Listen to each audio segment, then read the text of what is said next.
Sabe o que eu queria te perguntar? A primeira coisa é, por que padre? Por quê? Eu sei que essa resposta até talvez seja psicológica ou filosófica, mas por que você olhou e falou, cara, medicina não, padre? E olha, você já começou a responder uma coisa. Era medicina, sim. Era mesmo? Era.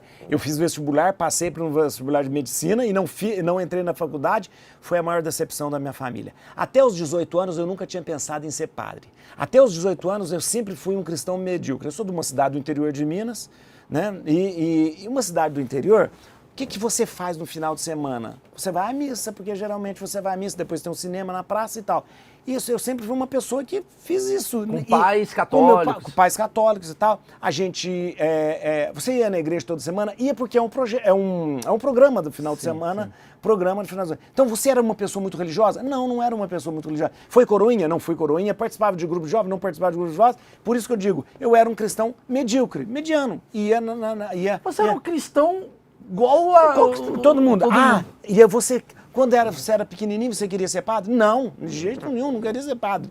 De jeito nenhum. Estudava num colégio, na minha cidade tinha 2 colégios. Um colégio era um colégio católico, outro colégio era um colégio presbiteriano, que é o fundador do Mackenzie aqui em São Paulo, Benjamin Honeycutt. Então, eram 2 colégios. Então, geralmente era assim, os católicos estudavam nos colégios católicos, os protestantes, né, presbiterianos, estudavam.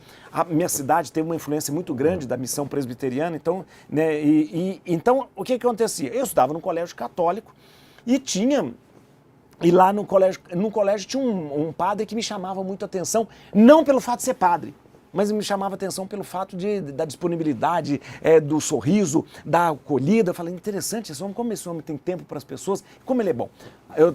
Se eu estiver falando muito, você fala. Aí, de repente, mas eu já tinha tudo na minha vida, planejado direitinho. Ia terminar o 2º grau e ia fazer o vestibular. Fiz o vestibular numa cidade lá perto da minha cidade, que chama Barbacena. Fiz o vestibular para medicina em Barbacena, passei e tal.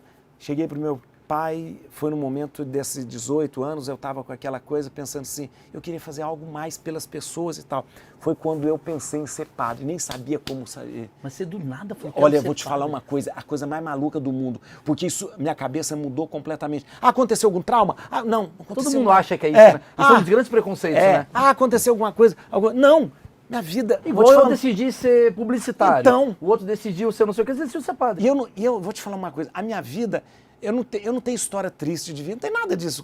Minha vida era uma vida muito boa, na verdade. Olha, meu pai era uma pessoa, meu pai sempre foi um homem, ele era prefeito da cidade, imagina, uma liderança política na cidade. Prefeito? Ele era prefeito da cidade, liderança política. E além Qual cidade, desculpa? Lavras, em Minas Gerais, uma cidade universitária. Seu pai era prefeito de Lavras, uma cidade universitária. Então. Quer dizer, você tinha então acesso, de certa forma, ao poder no sentido de... Era conhecido. Talvez isso foi a coisa mais difícil, porque quando eu falei que ia ser padre, né, primeira pessoa a ser contra foi meu pai, e a segunda foi minha mãe. Os 2 foram contra. Meu pai falou, eu não criei filho para ser padre. Caramba, é tipo atriz pornô, velho. Sim, eu não quero. Eu falei, não queria. E o meu pai... Vira maconheiro, mas padre não. E ele me falou uma coisa muito interessante, ele falou assim, você nunca vai ser completamente homem. Eu acho que na visão dele, o fato de não casar, o fato de não ter filhos, mulheres, aquela coisa, não ia me fazer completamente muito conservadores? Homem. O meu pai era um homem conservador, mas era um homem muito peremptório no que falava. Mas minha mãe era mais conservadora, não. Minha mãe não era muito de religião, tal, mas ela não queria que eu saísse de casa, que eu fosse... Ela queria ter neto. Ela queria. E depois o seguinte, eu ia estudar medicina. Você quer decepção maior por você? O seu filho faz um vestibular e aí ele vai fala, eu não quero fazer mais isso porque eu quero ser... Né? Comediante. Comediante. Pelo amor de Deus, comediante. Não, mas foi isso mesmo. É que eu tive apoio, mas assim, eu acho que é uma coisa... Eu acho que a gente está falando muito de conservadorismo. Porque se você parar para pensar, o padre, que todo mundo acha que é muito conservador, ele é muito rock and roll na questão de ir contra aquilo que ninguém... Isso é uma coisa... Todo mundo... Isso é verdade. Olha que interessante sua reflexão.